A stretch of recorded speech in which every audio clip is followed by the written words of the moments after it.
And this is the Tikkun Elevator Kollel, and I'm Baruch Fleischman, reading Psalm number 14. The introduction we have here in English is from the people at ArtScroll. It's very sensitive to what the theme of the psalm is. In the time of David, he was constantly at war, one way or another. So, to live in the land of Israel and to survive there, one has to be a warrior, as we see today. The fighting continues on. The threat of the Arabs that are in our midst, who are really doing everything they can to hold back the return of the Jewish people to our land and our own sovereignty to be able to serve Hashem.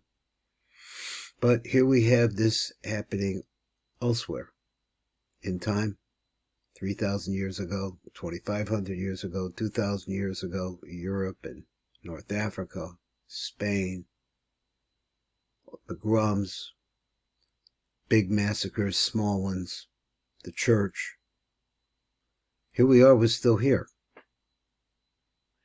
David composed 2 songs, the ArtScroll says. Psalms 14, that's this one, and 53. These psalms, which deal with the very same topic and are very similar in language, that's according to the commentary Rashi. This one is dedicated to the destruction of the first temple at the hands of Nebuchadnezzar, and the second psalm deals with the destruction of the second temple by Titus. Now, a question comes up here. So David is in the year 3000, let's say, and the first Nebuchadnezzar is in the year approximately 2500. And Titus is in, let's say, approximately the year 2000. So you're going down 1,000 years, and here David is standing here, and he is saying this, and we're saying that his music had the ability as a prophet to be able to see a stream of consciousness that is beyond time. As a result of that, he could see the little pieces of the trajectory of the Jewish people in the future. Here David prophesies that Nebuchadnezzar will enter the sanctuary to defile and destroy it, and not one of his soldiers will attempt to protest or restrain him.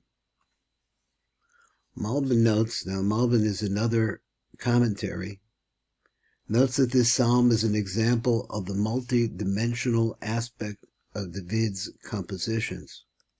Now, once again, this is a symphony. David created this psalm primarily in response to the enemies of his day. In later generations, when new enemies and tragedies arose, however, Israel saw that the words of David applied to the problems then of their times as well. And so we have a psalm endowed with both personal meaning for David and his time, and with national historical meaning for all Israel to remember. Now, the Malbim, again, the commentary on this, interprets the prophetic aspect of this psalm not as a reference to Nebuchadnezzar, but to a different time, the time of Sennacherib and Assyria, and his siege against King Zedekiah of Judea. So different kinds of looks, different kinds of traditions of understanding all this psalm and its meaning. For the conductor, and he says of David. Now I'm looking at the translation over on the other side in Hebrew, and it says la David. It says for David. So, for the conductor of David, the degraded man says in his heart, there is no God. They acted corruptly and despicably. Not one does good. From heaven Hashem gazed down upon mankind to see if there be one who reflects, one who seeks out God. They have all gone astray. Together, become depraved. None does good, not even one. Do they not realize all those evildoers? they who devour my people as they would devour bread, they who call not upon Hashem. There they will be stricken with terror, for God is with the righteous generation. You put to shame the plans of the poor, because Hashem is his refuge. Oh, that out of Zion would become Israel's salvation. When Hashem returns the captivity of his nation, Jacob will exult, Israel will rejoice.